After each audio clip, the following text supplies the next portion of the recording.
So thank you to all of those who were in the video, and thank you to our amazing videographers who have really tried to capture this year.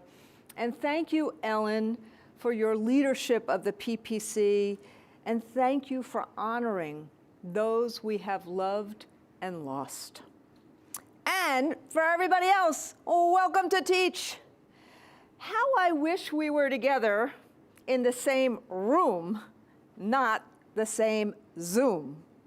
But like virtually everything else these last 16 months, we've figured out how to overcome obstacles and uncertainty. We MacGyvered it, like you have been doing every single day since March 2020. How many times this past school year did you think, I just can't keep doing this? Yet you did. Like David Finkel. There he is, a 9th grade English teacher in DeLand, Florida, who taught in person and remote simultaneously. David was stuck at his computer in the corner of his classroom so students learning remotely could see him on the computer's camera, making him wish there were two of him. And as I talk about Florida, before I get to Roz, as I talk about Florida, I just want to say our hearts, our prayers, our thoughts go with everyone who is in the eye of Elsa right now. Please be safe. And then there's Rosamond Looney, a 1st grade teacher in Jefferson Parish, Louisiana, who is her school's Teacher of the Year. And yet Roz feels like, this is her words, not mine, a mediocre version of my teaching self. And I hope, Rosamond, you are watching, because I know your students and their families are so grateful to you. And then there's Maxie Hollingsworth, an elementary school math specialist in Houston, who rotated from classroom to classroom working with children, and then meticulously sanitized desks, pencils, and math manipulatives as she lived with the constant fear that she would bring the coronavirus home to her daughter who has asthma. At what point last year did you feel end of the year tired? Was it winter break, Halloween? Maybe it was Labor Day. But you dug deep and you got your students through it. I love how a student summed it up at a moving up ceremony on Long Island last week. We did it. You did. You did it in so many incredible ways. Kyle Stern, a math teacher in West Suburban Illinois, wrote to every student while they were learning remotely, reminding his students that teachers are there for them, even when they're not in person. And then there was Jane Judson, an art teacher. That's one of her pieces of art, or one of her kids' pieces of artwork here. She's an art teacher at Humanities and Arts High School in Queens.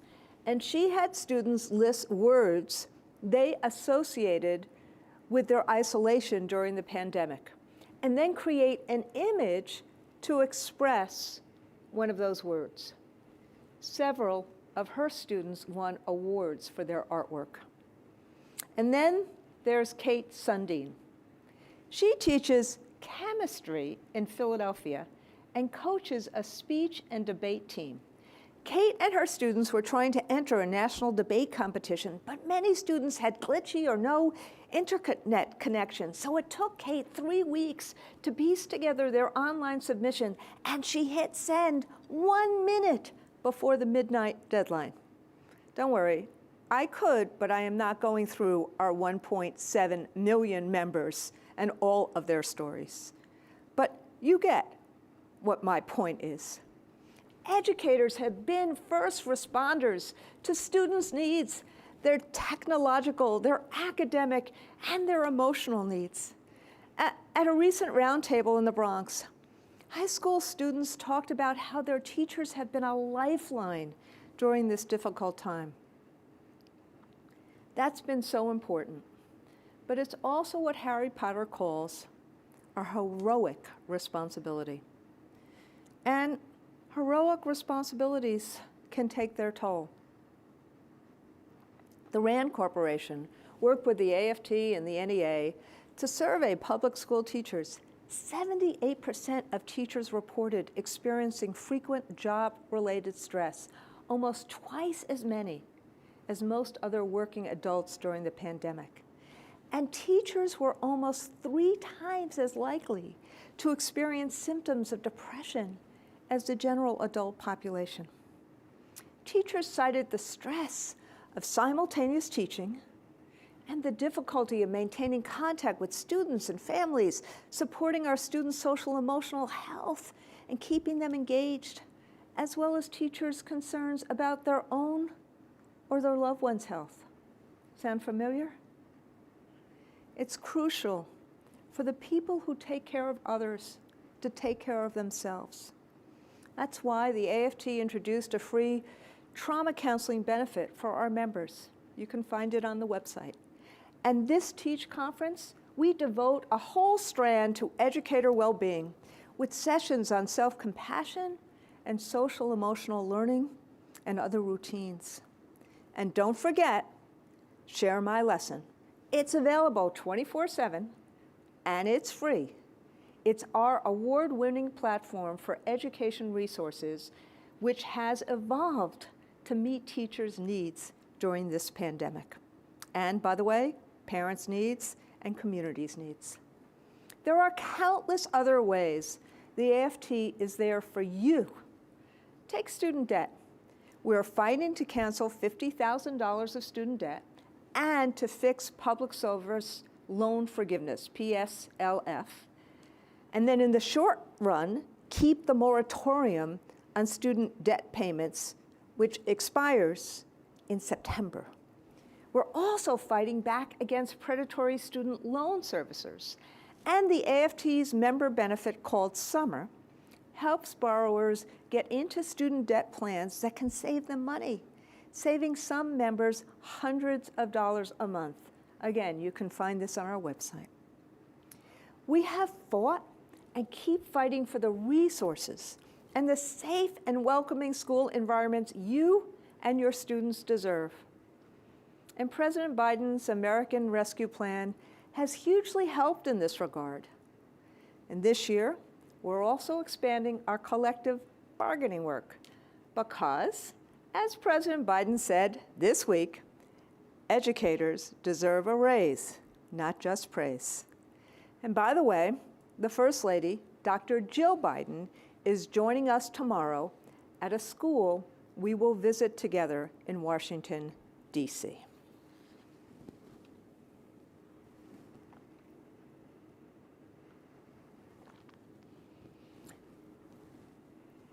Educators have just been through the second most challenging year of your professional lives. What, you may ask, will be the most challenging year? That's the one that starts this fall. Your students will return with enormous needs, and there still won't be enough school counselors, psychologists, or nurses. And far too many schools still need ventilation system overhauls and other infrastructure improvements. And while there's not enough political will to lower class size, there will be enormous pressure to make up for lost time. We must find ways to support each other, teachers supporting teachers, unions and school officials supporting school staff, and all of us supporting students and families. It won't be easy, and some people will try to make it harder, like those who have disparaged educators, scapegoated our unions, and blamed us for things outside our control, like school closures caused by a global pandemic. On Fox and Friends, Pete Hegseth mocked our safety concerns, saying that we're rigging it so teachers don't have to go to work. As if teaching remotely isn't and wasn't incredibly hard work. Okay, I've been the target of a lot of these right-wing disinformation campaigns. but it comes with the territory. And I've been tweeted at by parents who are angry and frustrated by the effects of the pandemic on their children. I reached out to some of these parents. Their frustration and fear are real. Both those who wanted schools open in person all this year, as well as parents who are still worried whether their kids will be safe in school next year. It's the attacks from the Trump and DeVos crowd that really offend me. They failed to develop a coherent strategy to help people through the pandemic, yet they attacked us as if we were trying to create the safe conditions and the trust that was needed to reopen schools. Let's set the record straight. The AFT put out our plan to safely reopen schools in April 2020, a month after the first school closures. By the way, that plan is still on our website. We developed our plan with health and education experts and with input from our members. And as we learned more about COVID, our plan evolved with the science. Even before COVID, we knew that kids learn best in person and that remote, hybrid, and simultaneous instruction are not adequate substitutes. Our public schools are centers of community. It's not just where kids learn academics, it's where they build relationships. Many children who otherwise might go hungry eat breakfast and lunch at school, and parents rely on schools not only to educate their kids, but so they can work. Unions have always worked to keep our members and those we serve safe, whether it's in a school, a hospital, or a meat packing plant. It's not an either-or, in-person teaching and learning or keeping people safe. It's a both-and. Creating safe conditions in schools during a public health crisis is not an obstacle to reopening classrooms. It's the pathway to going back, staying back, and creating trust throughout the school community. Our members told us that repeatedly over the past 16 months. You knew how important it is for kids to be in school, and you wanted to be back in your classrooms with the right safety measures. That's what 76% of our education members said in June 2020, and what 80% of you told us this February 2021. And now, with 9 out of 10 AFT members being vaccinated or having been vaccinated, we can be even more confident about returning to school in person this fall. The vaccines, they've been game changers.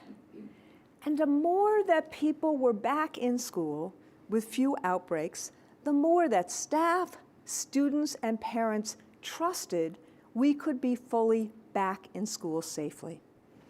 I've seen that for myself.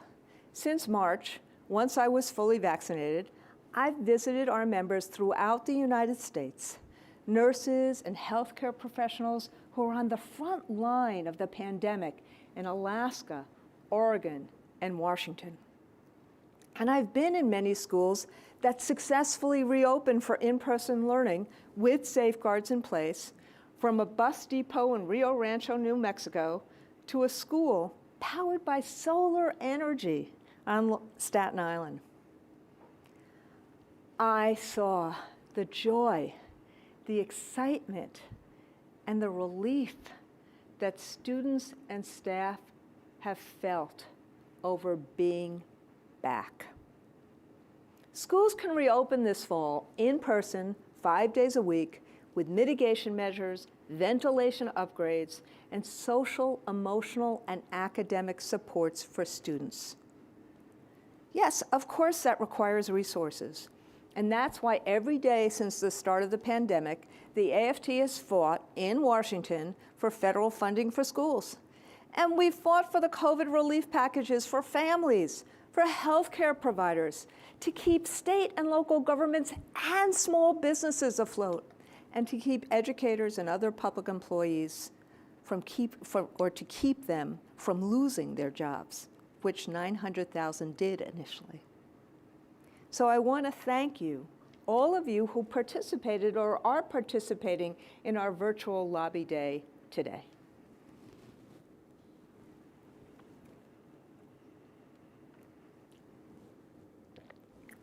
I can't wait till we're back in person instead of virtually. It's been a tale of two administrations. While Donald Trump tweeted at schools to reopen, remember this? He either wasn't interested in or up to fighting the virus. We were working to reopen schools in a climate of chaos, fear, and misinformation. Thankfully, Joe Biden and Kamala Harris changed course. The Biden administration has fought the pandemic with science, truth, transparency, and yes, money through the American Rescue Plan. There's been bumps, of course. This is a once-in-a-century pandemic. But look at what has happened. By the end of this school year, nearly all K-12 schools were open for in-person teaching and learning.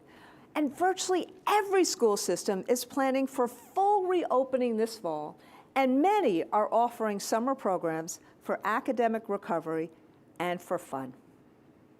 Yes, there are still risks. The Delta variant is causing alarming increases in infections in the parts of the United States and the world with low vaccination rates. It's more transmissible than the other COVID variants, and it's putting unvaccinated people at greater risk of infection, including kids who are too young to receive the vaccine. That's why the World Health Organization has once again recommended masks. We need the scientists' help. And as the science and circumstances have evolved, the AFT has sought updated guidance from the CDC. We asked in a letter that we sent them in May, will layered mitigation strategies in schools continue to include 3 feet physical distancing, surveillance testing, occupancy limits, and adequate ventilation? Will the guidance continue to require mask wearing in school setting for children under 12? Will the CDC recommend protocols for masking so teachers are not called out or called on to be the mask police? We need this science-grounded guidance to clear up ambiguities and reflect the realities of school environments. COVID relief funds, they've been life-changing. Ask any parent who has received the child tax credit. And the funds have helped schools big time. Last month, I visited Martin Luther King Jr. campus in New York City with United Federation of Teachers President Michael Mulgrew. Now, I spent a lot of my life at the UFT. And throughout my years at the UFT, we fought unsuccessfully to get the ventilation systems at MLK fixed. Now, with funding from the CARES Act and help from outside experts that the UFT brought in, the city fixed it. And students and staff at MLK can finally breathe healthy air. And as an asthmatic, I always carry my inhaler with me. As an asthmatic, I felt it immediately. Thank you, Michael, for your efforts. The people closest to our public schools know what they need, and they must have a say in how these funds are used. In Philadelphia, our Philadelphia Federation of Teacher members testified before the City Council recently about priorities for allocating rescue plan funding, emphasizing investments in facilities, mental health support, and supplies. And last week, way across the state in Pittsburgh, the Pittsburgh Public Schools announced a stakeholder advisory committee that will help the district decide how to spend about $100 million in federal COVID relief funds. And that committee includes parents, reps from the Pittsburgh Federation of Teachers, reps from the Administrators Association, and other stakeholder groups, obviously. These examples show it's possible to create safe and welcoming environments in schools this fall. Yet some families still have reservations. People whose loved ones have gotten sick or died from COVID may have heightened fears about sending their children to school. Families may be skeptical that the safety precautions will be in place. Think about it. If the bathrooms at their child's school lacked soap before the pandemic or the ventilation was poor, it's still a concern now until you see that it's changed. Children may be too young or unable to be vaccinated. And we know that many parents are uncertain about the efficaciousness or the safety of the vaccines. Others think they have to pay for the vaccine, even though it is free, or they lack transportation to vaccination sites, or they can't miss work. Some concerns have nothing to do with COVID. Parents whose children have been bullied, whose children have experienced racism or anti-Semitism or anti-Asian bigotry, or whose kids have not been well served academically. They may see remote learning as a refuge. These are all barriers we have to overcome to ensure a safe and welcoming back to school for all. And that's exactly what the AFT and many members like you are working to do. Back to school time is always a time of hope, excitement, and a little trepidation. And it will be even more so this year. Every year, from local unions to yours truly, the AFT does a back-to-school campaign. And this year, the AFT is ramping up these efforts, dedicating $5 million to a Back to School for All campaign, with members reaching out to families and communities about being back. Thus far, the AFT has made 40 grants. This is since the middle of May. We've made 40 grants to state and local unions, totaling more than $2.5 million, covering about 1,400 AFT locals in 22 states, and more grant requests are rolling in. We know that first and foremost, we must work together to make schools safe and welcoming. Safe from toxic air, safe from mold, safe from contaminants like lead and asbestos, safe from the spread of COVID, safe from discrimination, bigotry, bullying, and violence, and safe for every child to feel that they are welcome for who they are. The same should be true for their families and for school staff. Every school should be a place where parents want to send their children, where educators want to work, and where our kids thrive. Starting next week, AFT will operate office hours in clinics, designated times when affiliates and others can call in to discuss ideas and get technological and technical support. And Share My Lesson will be a clearinghouse for best practices. But the most meaningful part of this campaign is the ways that members, staff, and volunteers are connecting with families to rebuild relationships and rebuild trust, all grounded in our shared goal of helping all our children thrive. There are several statewide Back to School for All campaigns already in California, in Massachusetts, in New Jersey, and New York. And members in AFT locals, both big and small, are getting involved. In Wilmar, Minnesota, Cincinnati, St. Louis, and Pittsburgh, members are going door to door, visiting students' homes to talk about the health and safety and education programs in place and to encourage families to send their kids back for in-person learning.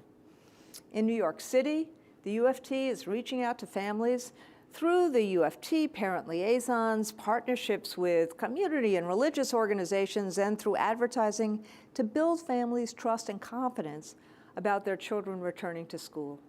And thanks to educators' advocacy, the New York City budget, just passed at the end of June, will enable schools to hire more teachers, including music and art professionals, and academic interventionists, more social workers, more psychologists, and other mental health professionals, and will expand community schools. The Chicago Teachers Union Summer Organizing Campaign is centered on increasing vaccination rates, promoting SEL, and lobbying for more American Rescue Plan money to be devoted to communities highly impacted by the pandemic.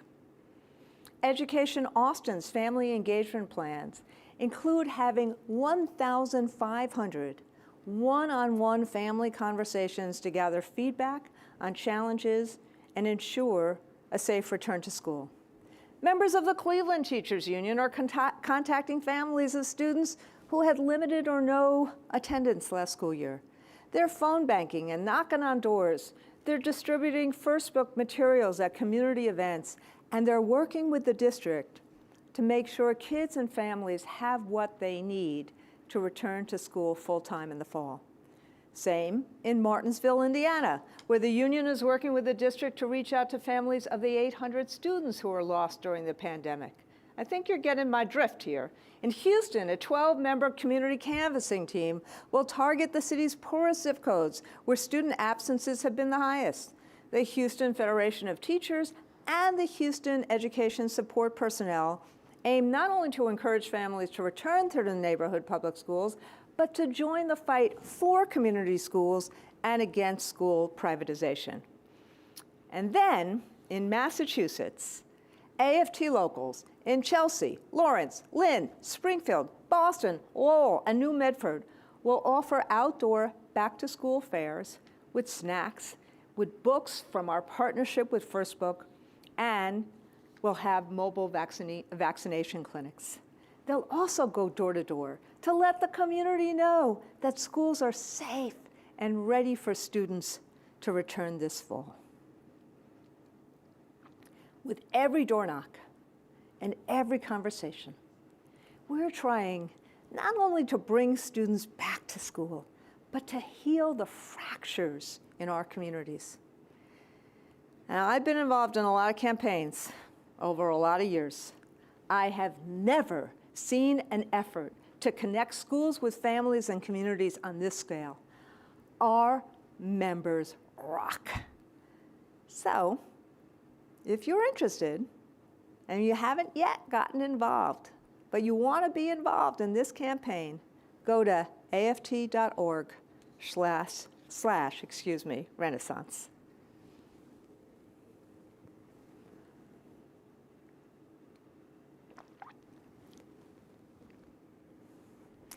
We know it's not just about returning to school. We need the supports to help students recover, socially, emotionally, academically. And it's also a time, as I said in May, to reimagine teaching and learning, to focus on what sparks students' passion, what nurtures critical thinking, and what brings learning to life. There was an epidemic of anxiety and depression among young people even before the stress and isolation caused by COVID. And many more students will return to school this year with even greater needs. Our affiliates know this, and they've been fighting for long-term commitments to get more of the nurses, counselors, psychologists, speech and language, and other professionals we know our students need. And I'm grateful to President Biden for securing the funding to do this. But some school officials say they won't invest in these essential personnel, not because kids don't need them, they do, but because the funding could go away. It's time to stop being penny wise and pound foolish. Let's use this money as a down payment to give our kids what they need and keep fighting for long-term investments like fully funding Title I and IDEA. And let's expand community schools. Embed them everywhere. Community schools enable equity by connecting families to services right in the school, from homework help and after-school care to medical and mental health services, and housing and legal assistance. We saw just how essential community schools are when COVID hit. Services, structures, and relationships were in place from day one in community schools, and they help lessen the fallout of the pandemic. At Fannie Lou Haber Freedom High School, which is a community school in the Bronx, The family engagement coordinator, social workers, and other staff work with community partners to address barriers to remote learning and to provide virtual services like tutoring, college coaching sessions, and mental health services. They've helped families access food and housing assistance. Many families with students at Harlem Park Elementary and Middle School in Baltimore, another community school, were on the edge of crisis before the pandemic. Harlem Park utilized their family tree, a network of mental health organizations, social workers, and other experts to help families in crisis, so parents had lots of support. And a school monitor, who is also a DJ, put on a virtual dance party every week to break the grind and loneliness of learning from home. And every morning, Harlem Park staff meet on Zoom to do breathing exercises and to check in with each other. Community schools not only help meet students' and families' basic needs, they have a positive effect on attendance, grade advancement, graduation, and reducing disciplinary incidents. And in addition to New York City and Baltimore, AFT affiliates have worked throughout the country with their school districts to expand community schools, including Chicago, Cleveland, Cincinnati, Houston, Brooklyn Center, St. Paul, Deer River, and Duluth, Minnesota, Messina, Rome, and Saranac Lake, New York. And last month, the Los Angeles Unified Board of Education voted to increase the number of community schools in the district to 70 over the next 3 years. Thank you, UTLA. Many more students and families could benefit from this wraparound support, and that's why the AFT is calling for 25,000 community schools by 2025. And we are using our Innovation Fund this year, as we have in the past, to help seed more. There's a lot of concern about learning loss and even warnings about a lost generation because of COVID. There have been widespread disruptions to learning during remote instruction, and equity gaps have grown wider. And this is especially true for students with special needs. But this deficit mindset disregards what students have learned this year. It assumes there won't be any efforts to help students recover, or that those efforts will be insufficient, and it ignores all that educators like you have done this year, working past the point of exhaustion. I'm concerned that these fears could lead some officials to double down on standardized testing. What we should be doing and doubling down on is lowering class size and providing the conditions and the tools educators need to meet the academic needs of our students. So here's an idea. Let's start by letting teachers administer curriculum-linked diagnostic assessments. This will help teachers customize supports to accelerate learning. We need to take a cue from the countries that outpace us, and we need to rethink our accountability systems in the United States.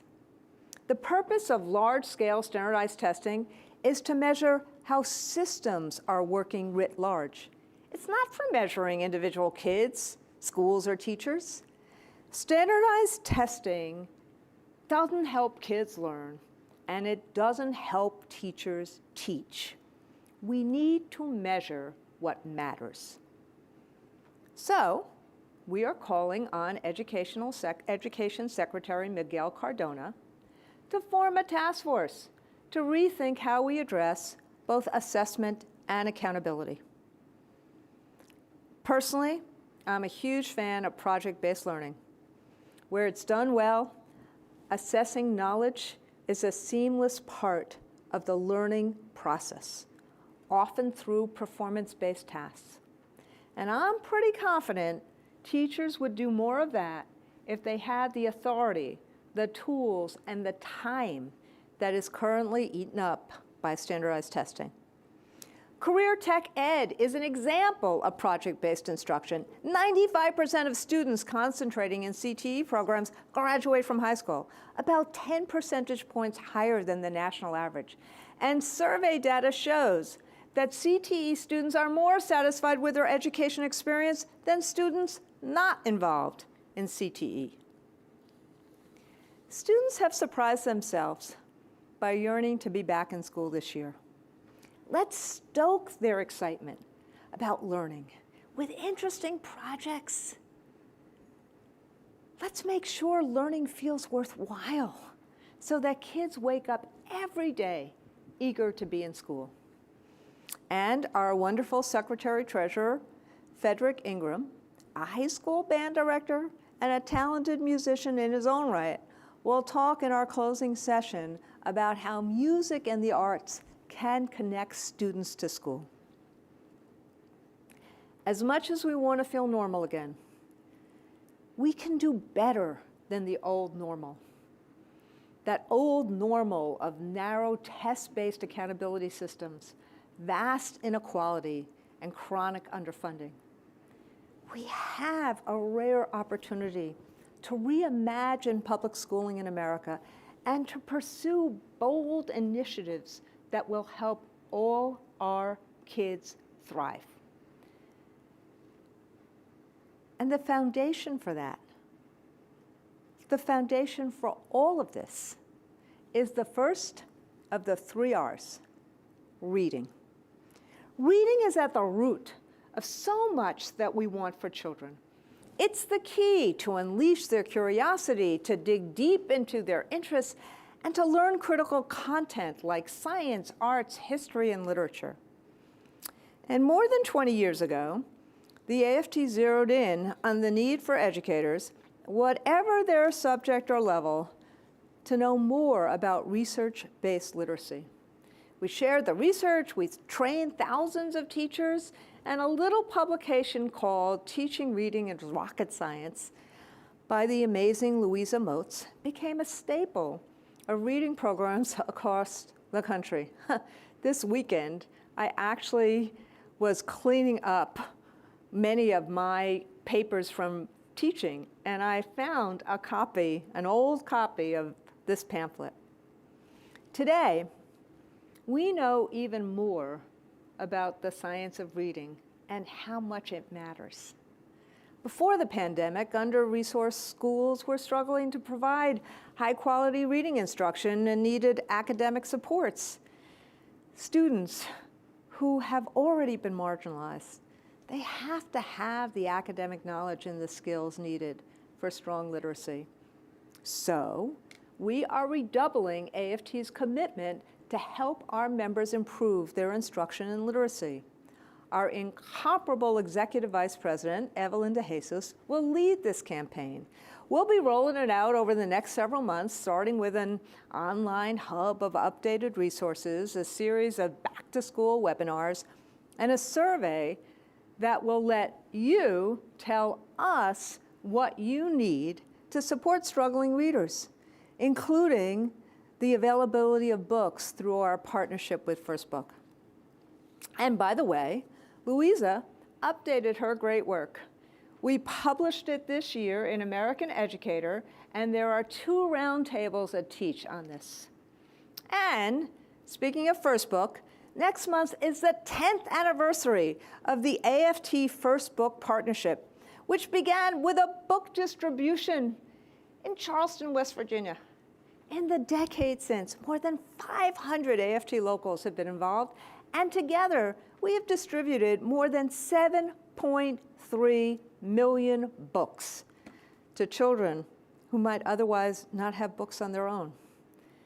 And Title I teachers, you can always get a discount on the First Book website. So to commemorate this 10th year anniversary, we're going to be back in Charleston, where we'll have a big book distribution event and set up care closets in 3 schools with personal care items, school supplies, and other necessities. And we are also providing members across the country with reimagining public education grants of $5,000 for books and other resources from First Book to support students and educators this coming year. So, as most of you know, I am a social studies teacher, a lawyer, and a believer in democracy. So allow me a point of personal privilege to dwell on civics before I end. Not dry, didactic lessons on topics such as how a bill becomes a law, but really civics and engagement of young people in our country and in our democracy. Young people learn how to be citizens in a democracy by actually engaging in the work of citizenship, examining an issue that is important in their own lives, studying what different parts of government and civil society can do to address it, and advocating for policies to make change. So we have another new program. The AFT's new Educating for Democratic Citizenship program aims to put powerful civics education tools directly into teachers' hands. We've selected 20 teacher fellows from 3 school districts, ABC Unified in LA County, Dearborn, Michigan, and New York City, to participate in this program. Hopefully, this is only a start. These accomplished fellows will work in cohorts to produce materials for civic education centered around inquiry, learning, and action civics. And then those materials will go into an online library and be available through Share My Lesson. Civics content will be created by and for teachers from elementary to high school. Stay tuned. Because more than ever, young people need skills to be better consumers of information. A new study by researchers at Stanford just blew me away. It shows an alarming inability by high school students to detect fake news, suggesting a need to better prepare students for a world filled with a continued flow of disinformation. Take this example. In one of the study's tasks, students viewed an anonymously produced video that circulated on Facebook in 2016 claiming to show ballot stuffing during a Democratic primary election. Researchers asked students to use the internet to determine whether the video provided strong evidence of voter fraud. Just three of the study's more than 3,000 participants, less than 0.1%, were able to find the true source of the video, which actually showed footage of voter fraud in Russia. Being able to discern fact from fiction is crucial to being an informed citizen, and civic responsibility is essential right now. We're witness to widespread attacks on the right to vote and the most serious threats to our democracy in our lifetime. I've watched with alarm as these threats have proliferated and reached the highest levels of government. As some of you know, I can see the dome of the United States Capitol from the window of my office. Exactly 6 months ago, January 6th, I was in my office as insurrectionists stormed the Capitol with the intention of stopping the legitimate certification of the presidential election.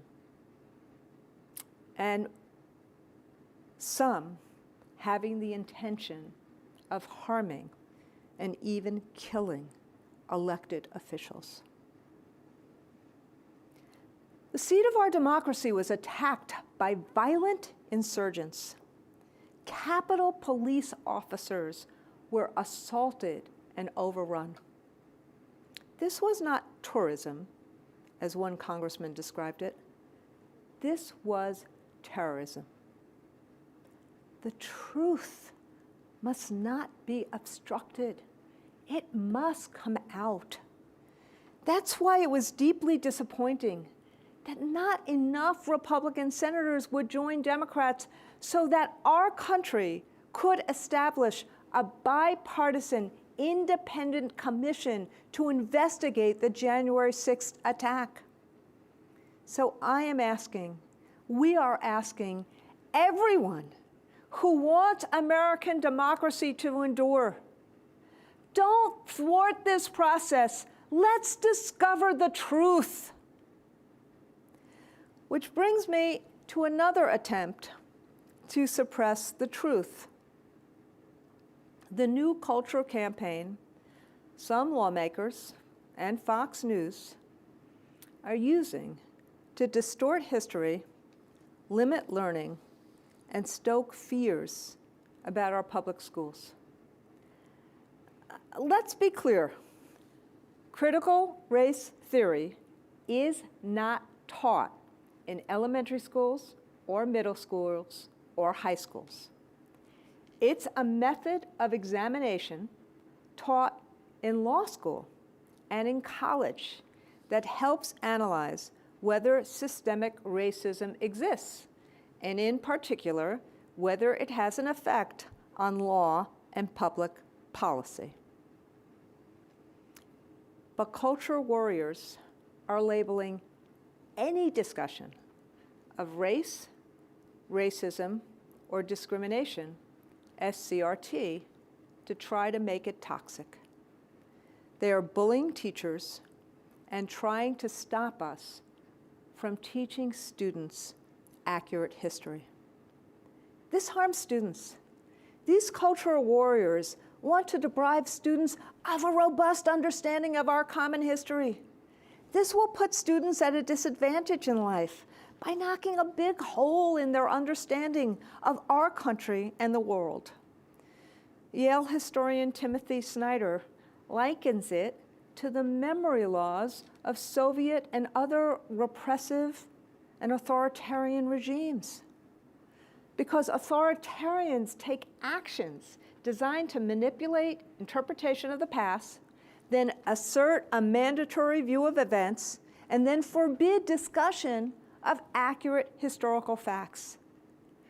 But you, the professionals in the classroom, just like you do the formative assessments, just like you're trying to do everything you can to engage kids, just like you've tried to keep kids safe and engaged in this last 16 months, you, the professionals in the classroom, you, the people who use your expertise to help our students succeed, you know better.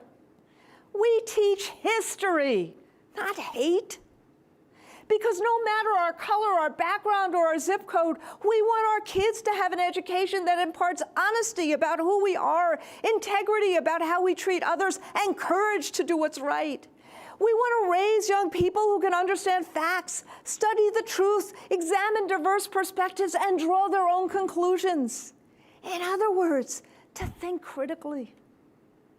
Teaching America's history requires considering all the facts available to us, including those that are uncomfortable, like the history of enslavement and discrimination towards people of color and people perceived as different. Years ago, our country unified against Holocaust deniers. We must unite again to address racism and its long-term effects. And by the way, students, at least older students who were recently polled, agreed. 82% of college students overall say public schools should teach that patterns of racism are ingrained in law and other institutions, and that included half of college Republicans.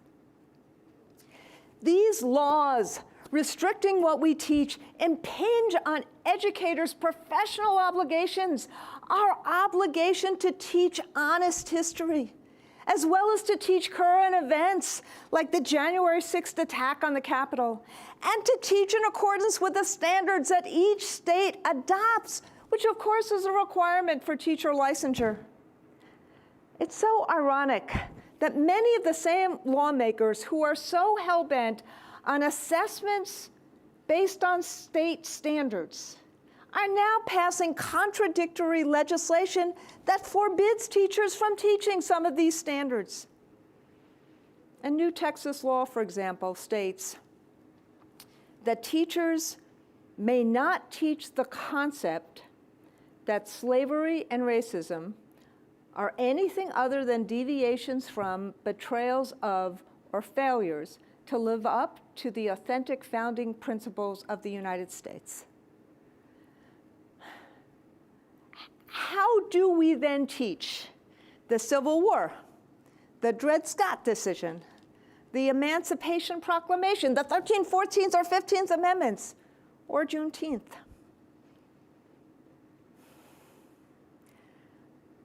Mark my words, our union will defend any member who gets in trouble for teaching honest history. We have a legal defense fund ready to go, and we are preparing for litigation as we speak. Teaching the truth is not radical or wrong. Distorting history and threatening educators for teaching the truth is what is truly radical and wrong. Today, tragically, the United States is dangerously divided, but our divides are not unbridgeable. People can disagree and still see each other's humanity. We all lose when we demonize and otherize our neighbors. We win when we put hope over fear, when we seek the well-being not just of ourselves and the people we love, but of everyone in this country that we love. Remember, the Pledge of Allegiance, it ends with liberty and justice for all. So, when your students walk through the door of your classroom this fall, or into your building, or into your bus, they will bring with them the scars of a long struggle we wish they hadn't had to endure. You'll help them recover and to feel safe and welcome. Your students will also bring with them their dreams and their aspirations and their potential. And you'll get back to what brought you to our hope-filled profession in the first place. To teach the future caretakers of our environment, the sparks who ignite our innovations, the tenders of our global relationships, the healers of our sick, the creators of our arts, and the teachers who will follow us. You are your students' lifeline. You make it possible to connect what they know and what they can do. The past 16 months have been incredibly difficult. I hope you know that what you have done and what you will do are vitally important, are essential, are critical. We're in this together. Colleague to colleague, AFT member to AFT member, together we can do so much that would be impossible on our own. So thank you. And I hope you enjoy the incredibly rich